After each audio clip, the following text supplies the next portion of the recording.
Hey, what's up CompSci community? I'm back with day number 22 of my 100 Days of Code challenge. And today I finished and I launched the Salon website.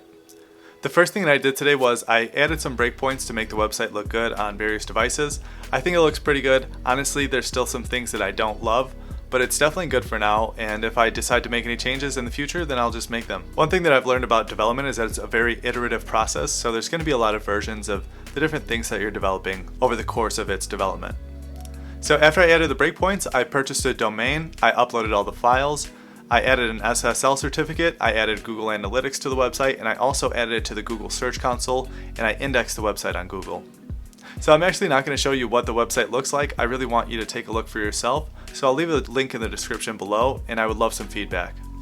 So that wraps it up for today. I look forward to your feedback. Be sure to give this video a like and subscribe if you want to see more of these, and I'll see you tomorrow. Have a great day.